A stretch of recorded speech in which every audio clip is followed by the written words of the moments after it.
ẹ tún kú déédéé wòye o. Káyọ̀dé ọmọ Àjàó lèmi ń jẹ́, olóòtú ètò Àgbà wá búra. Ibi ìlà àti múra wá rántí àwọn onírúurú eré tá a ṣe rí. Bí Yorùbá bá ní Àgbà wá búra, àwọn tẹ́ ẹ ti ṣe rí, àwọn tèmi náà ti ṣe rí ńlá ní ká sọ, ká múra wá rántí. Ṣé ẹ gbàgbé, ṣé ẹ rántí nígbà tí sinimá àgbéléwò ṣẹ̀ṣẹ̀ ń dé?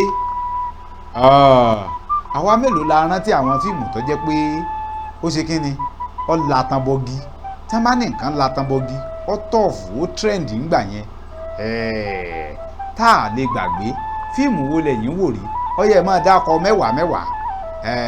Ṣé mẹ́wàá ò ti pọ̀ jù báyìí? Ọ̀dà ẹja sí ní márùn-ún. Ẹ dákọ márùn-ún sínú kọ́mẹ́ǹtì fọ́nrán yìí. Àwọn ètò ẹ̀ bá rántí àwọn fíìmù ayé àtijọ́ ni o, tẹ́ ẹ wò dáadáa nígbà tẹ́ ẹ máa ń lọ yọjú wo nílé olé, tẹ́ ẹ ti lọ rèé wo fíìmù. Ẹ gbéra yín kọ́kọ́ lọ́rùn lọ rèé yọjú wò. Ẹ dákun ẹ jẹ́ ń wọlé, bọ̀dá kínní, bàbá kínní. Àwọn fíìmù tó trend dáadáa ń gbà wọn, tó tọ̀ọ̀fù dáadáa. Ó yẹ fi márùn-ún tẹ́ ẹ mọ̀ pé ẹ rántí. Ẹ fi sínú comment section fọ́nrán yìí. Ibi tá a ti múra wá rántí nù. Ìbànújẹ́ ó kéré ọ̀pọ̀, kò ní kàn yín, kò ní kàn mí náà. Bẹ́ẹ̀ bá gbádùn rẹ̀, ẹ tún jẹ́ á máa láìkì, ká máa share ọ̀kan ọ̀jọ̀kan àwọn ètò tí bá ti ń jáde láti iléeṣẹ́ Àròyé TV.